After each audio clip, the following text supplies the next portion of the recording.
Allô, allô. Un.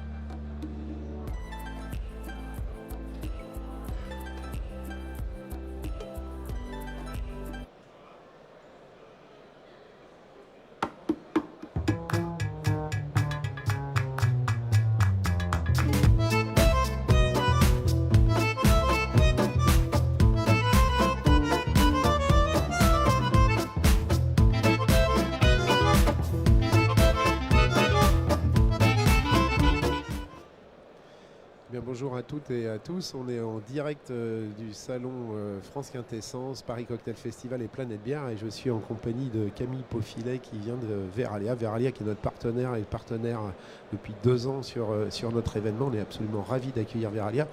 Grande société française manufacturière de verre. On a tous des produits Veralia chez soi. Je crois que tous les Français ont au moins un produit en verre de chez Veralia.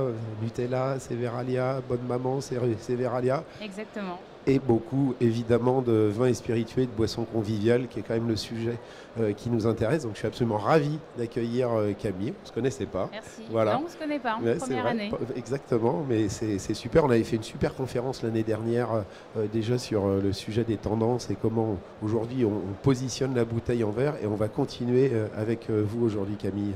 C'est quoi le sujet ? Eh ben, aujourd'hui, le sujet, c'est les bouteilles et les nouvelles tendances de Selective Line, qui est la marque haut de gamme internationale de Veralia. Et donc, en fait, aujourd'hui, je vais vous présenter donc, les nouvelles bouteilles, la nouvelle collection qu'on a développée pour l'année 2022. Comment on réfléchit pour créer une bouteille ? De quoi on s'inspire ? Ça paraît un peu... Qu'est-ce qu'on peut renouveler dans la bouteille ? Bonne question. Écoutez, nous, tous les ans, on travaille avec Carlin Créative, qui est une agence de tendance qui nous aide à identifier quelles vont être les grandes tendances de demain. Et on essaye de redessiner des bouteilles qui seront en ligne avec ces tendances de marché. Et aujourd'hui, on ne peut pas passer à côté des enjeux environnementaux. Donc c'est vrai que ça a beaucoup drivé la collection 2022. D'accord. On commence par quoi ? On peut peut-être commencer par la présentation là. Top. Voilà, bon, donc comme je l'ai dit, je vais vous présenter donc les nouvelles bouteilles et tendances donc de Selective Line.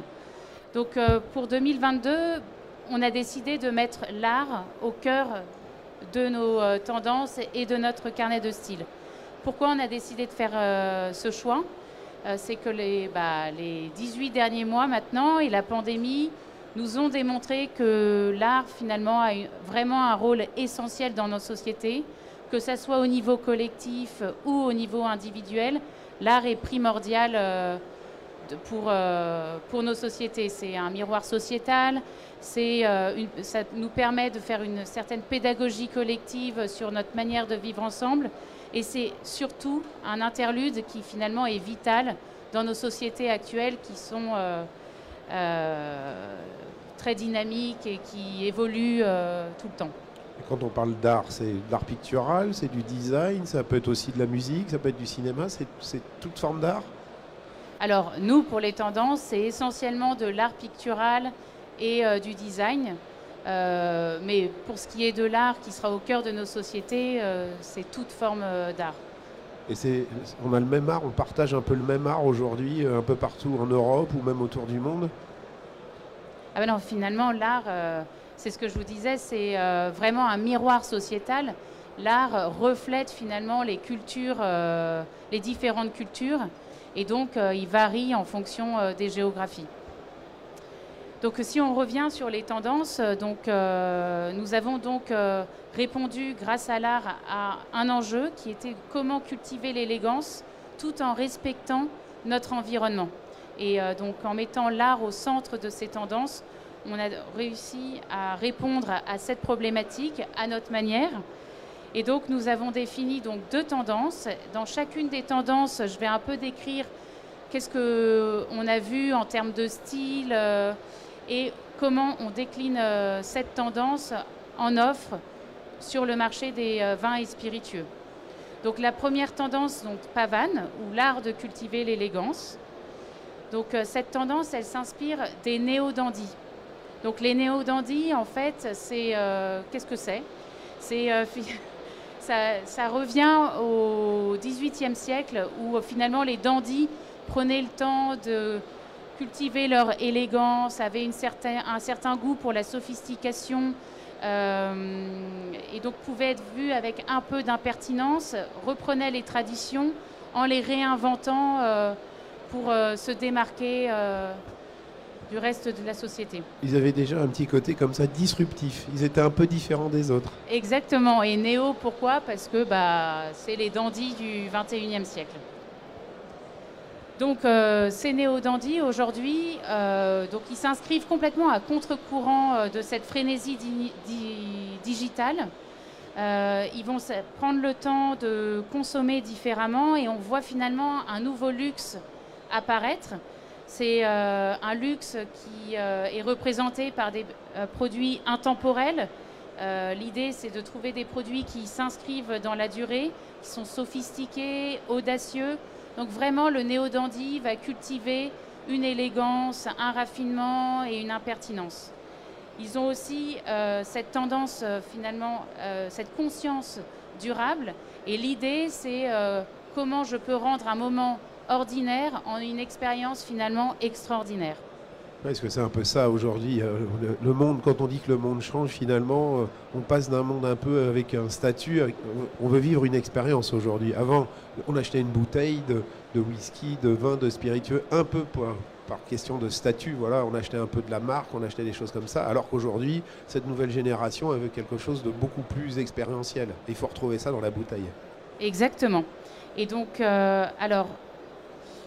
si je passe sur le style donc pavane, on retrouve exactement donc ce que je disais, une élégance assez précieuse qu'on caractérise de beauté classique et on s'inspire beaucoup des jardins à la française qui sont travaillés dans le détail avec des finitions qui sont souvent très élégantes, structurales. On le retrouve aussi avec on s'est beaucoup inspiré aussi des jeux et des motifs symétriques sur les tables de jeu comme sur les échecs. Et d'un point de vue couleur, finalement, cette tendance pavane, elle va se décliner dans des couleurs avec une tonalité plus pastel et avec quelques touches un peu champêtres qui rappellent aussi cette idée un peu de nature. Voilà. Donc, en fait, il faut trouver le parfait équilibre entre un peu de simplicité, de la structure, mais aussi quand même un peu de ton pastel et de douceur. Exactement. Facile à dire hein, comme ça, mais c'est pas si évident. Et donc, si on passe sur le marché finalement des vins et spiritueux, comment cette tendance pavane se traduit? Donc, cette tendance, elle se caractérise par 3 piliers. La première, c'est une offre prestigieuse. Ensuite, une offre décalée et une offre durable. Donc, prestigieuse, pourquoi? On l'a un peu dit, finalement, le côté prestigieux de l'offre pavane, c'est vraiment la recherche du premium au quotidien. On l'a dit, on le voit sur les modes de consommation. Les consommateurs, de manière générale, cherchent à acheter des produits de qualité, même pour des petits plaisirs comme du chocolat. On recherche quelque chose de plus exceptionnel que le bien de consommation un peu lambda. C'est moins mais mieux. Voilà, exactement. Et alors là, c'est plus sur le marché des vins. Sur le marché des vins, on estime que la consommation des vins pétillants augmentera d'à peu près 3%, là où la consommation des vins tranquilles aura tendance à diminuer, à ralentir de l'ordre de 2,5%. Et donc finalement, le vin pétillant qui est vraiment associé à des moments plus festifs, plus exceptionnels, sa consommation se démocratise, entre guillemets. Ah, ça c'est intéressant ça. Et malgré le succès du rosé, on voit que les rosés Malgré le cartonnent. succès, exactement. Et en fait, les vins pétillants, on observe une croissance relativement marquée de la consommation, surtout des vins tels que le Prosecco. Et c'est ça qui drive finalement la consommation de manière générale des vins pétillants. Merci le spritz. Exactement. C'est vrai, surtout en été, mais bon. Et Est-ce qu'il y a un effet réchauffement climatique justement? Peut-être un peu aussi, hein? je suis pas sûre. Non? Bon, d'accord. Je suis pas sûre qu'on puisse filer ça jusqu'au réchauffement. Mais bon, à voir, on verra. Mais non, je pense que c'est juste une tendance de mode plus. Ensuite, le deuxième aspect de donc, la tendance pavane, c'est vraiment une offre qui est une offre qu'on appelle décalée. Et ça, c'est clairement lié au confinement des dernières années. On a remarqué un essor des livraisons. Alors, je ne sais pas si vous connaissez, mais à Hong Kong, il y a Date by Tate, qui est un restaurant qui a développé une gastronomie box qui fait de la livraison à domicile de plats à emporter, et s'est dit, bah non, l'offre, c'est pas parce qu'on fait de la livraison, une offre à emporter, qu'il faut pour autant dépremiumiser l'ensemble, le packaging, et donc en s'inscrivant là-dedans, dans cette tendance du à emporter, cette offre donc pavane est décalée. On voit des nouveaux formats arriver, et notamment pour les vins et spiritueux, on pense que cela va impacter les formats, on va dire, plus traditionnels. Ouais, puis là, il faut conjuguer un peu d'esthétisme, mais aussi un peu de logistique opérationnelle. Il faut que la bouteille soit solide, il faut qu'on puisse l'envoyer à l'unité. Il y a tout un ensemble de choses qui changent quand même aussi. Ah oui, il y a beaucoup de questions logistiques. Contraintes à prendre en compte. Exactement. Et ensuite, le dernier pilier de cette offre pavane, c'est l'aspect durable, qui là maintenant est primordial. Donc le consommateur met vraiment en avant l'aspect local, la proximité, la transparence de la production. C'est quelque chose c'est la grande tendance actuelle sur les vins et spiritueux. Ça tombe bien pour Veralia parce que tout est fait en France. Combien vous avez de sites en France? Beaucoup. On en a beaucoup. Et c'est vrai qu'on a un footprint industriel qui est très marqué en France et qui nous permet de servir nos clients français. Donc, en termes de décors, donc dans ces tendances, on définit aussi des décors. Donc là, c'est des décors qui sont plus axés sur le vin. Et donc là, on retrouve les caractéristiques donc, de cette tendance, avec à la fois sur le côté gauche et pour le rosé, on a dessiné avec donc, une de nos usines, qui celle-là est en Pologne, mais qui est une qui est une usine de décors, et donc avec qui on a travaillé sur des décors holographiques en marquage à chaud, qui vraiment fait une collection délicate de motifs. Donc ça s'inscrit dans cette idée de cultiver l'élégance et tout ça. Et ensuite... C'est presque un autre métier, ça, que le métier de verrier, d'arriver à mettre du décor par-dessus, ou graver, ou dépolir, où il y a tout un ensemble de choses. C'est complètement complémentaire. Et c'est vrai que Veralia est un des rares acteurs du marché de proposer à la fois une offre, d'avoir la possibilité de proposer une offre de verre, en plus de décor, en plus des bouteilles en verre. Et donc sur la partie droite du slide, donc la bouteille Malice, là c'est vraiment, on revisite l'étiquette classique. On a repris des motifs, on va dire, classiques d'écussons qu'on a revisité en oversize et en hors-champ. C'est intéressant parce que c'est très construit, puis il y a un côté déconstruit. Exactement, mais ça c'est tout le néo-dandisme, on va dire. Comment revisiter les traditions tout en gardant un côté assez esthétique, élégant. Et donc ce type de décor a été réalisé par Saga Décor, qui est notre usine de décor en France. Et si on en vient à la nouvelle bouteille que nous avons dessinée, donc on l'a ici, je pense qu'on la voit à la caméra. Donc là, très clairement, on a opté pour un design très fort qui est inspiré des codes des spiritueux, mais qu'initialement on a appliqué au milieu du vin. Donc c'est une 37,5 avec une bague à vis, donc qui répond à des nouveaux modes de consommation. Et donc aujourd'hui, on l'a imaginé pour des vins tranquilles, mais ça correspond tout à fait à des cocktails à emporter, et on verra plus tard pourquoi on pense que le cocktail à emporter peut aussi correspondre à cette bouteille premium. Oui, c'est toute cette nouvelle vague des ready to drink, et RTD, là, tous les cocktails déjà prêts pour que les gens se réapproprient le cocktail chez soi plutôt que dans un bar. Exactement. Et donc cette bouteille, nouvelle dans la collection Selective Line, s'appelle Tavolara. Et pour la petite histoire, ça fait référence à une petite île de Sardaigne qui est très charismatique, et on trouvait que pour ce design très affirmé, ça allait bien. Voilà. Et aussi peut-être parce que le marché italien est intéressant pour vous. Pour le spritz, pour les cocktails à emporter. Parce que malgré le nom Veralia est bien une société française. Exactement, exactement. Et donc là, vous avez juste un résumé de la première tendance que nous avons dessinée pour 2022, donc Pavane, ou l'art de cultiver l'élégance.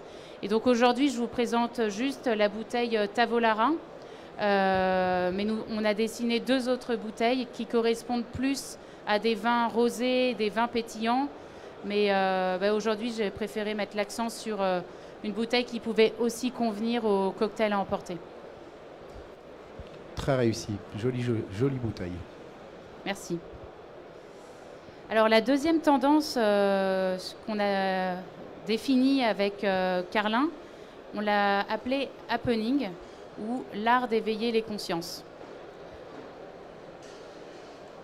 Donc pour la tendance happening, cette tendance, elle s'inspire des artivistes. Artiviste, qui est la contraction de artiste activiste.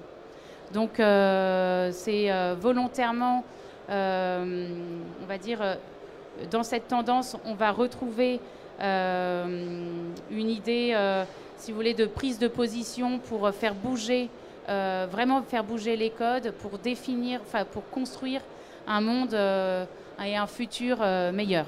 Sur des bases différentes. Pardon ? Sur des bases différentes. Exactement. Donc comment faire bouger les lignes, et donc on verra un peu plus tard en style comment ça se traduit, mais en complète opposition à la tendance Pavane.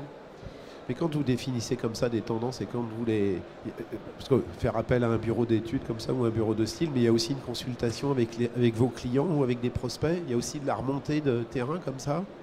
Alors oui, tout à fait. En fait, on forme en interne un groupe de travail où on met autour de la table le marketing, des commerciaux et les bureaux d'études qui travaillent sur les bouteilles pour être sûr que les bouteilles qu'on dessine soient compatibles avec les lignes de production de nos clients. Et, il y a tout ça à prendre en compte, évidemment. Oui, puisque ça, c'est le pire, avoir la bonne idée, mais finalement qui est pas faisable. Exactement. Ou inutilisable. Exactement. Donc non, c'est quelque chose qu'on prend en compte dès le début de la conception et du dessin des bouteilles. Intéressant. Alors, activiste, ça j'aime bien ce mot-là. C'est un mot très, plutôt, c'est bien pensé. Ça résume vraiment bien. Il n'y a presque pas besoin d'expliquer un mot comme ça, aussi fort. Normalement, moi je pense que ça parle un peu de soi-même, mais bon, c'est pas un mot courant, donc c'est vrai que ça peut attiser l'attention. C'est un peu ce qu'est le but recherché. Ouais. Exactement. Et donc ces artivistes, comme je disais, donc ont pour but, si vous voulez, de stimuler l'imagination collective, et ils mettent vraiment l'art au cœur de leur création pour s'engager, pour définir, comme je disais, un meilleur futur. En termes donc de style, comme vous pouvez le voir, on est sur quelque chose qui est complètement différent de Pavane. Là, on va être vraiment sur quelque chose de complètement décomplexé. Vraiment, on est sur une création artistique presque brute, avec des textures qui vont être très fortes, limite très marquées, en relief, limite rugueuses, des formes on va être dans des arrondis. Les couleurs qu'on va utiliser seront des couleurs, vraiment des couleurs primaires, ensoleillées, naturelles. Ça pète, il faut que ça pète un peu. Ouais. C'est pas flashy, mais c'est vrai que c'est très affirmé. Voilà, on n'est pas dans la demi-mesure là, on prend position, c'est vraiment l'idée. Et donc sur donc le marché des vins et spiritueux, cette tendance happening, elle va s'exprimer donc autour de 3 piliers. Le premier, c'est une offre ultra créative, ensuite une offre nomade et une offre impactante. Donc l'offre ultra créative, on l'a un peu évoqué juste avant.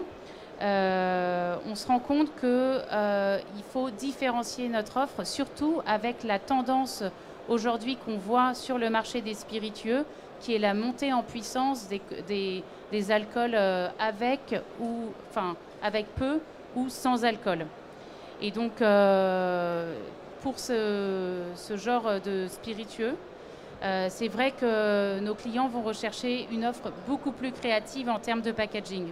Il faut se différencier, mais c'est vrai qu'on ne sait plus comment les appeler, ces offres sans alcool ou avec peu d'alcool, parce que est-ce que ce sont des spiritueux? Non, techniquement non, mais c'est vrai que c'est dans cette mouvance-là, et il faut arriver à trouver le bon positionnement entre les codes des spiritueux, tout en faisant passer le message que c'est sans alcool.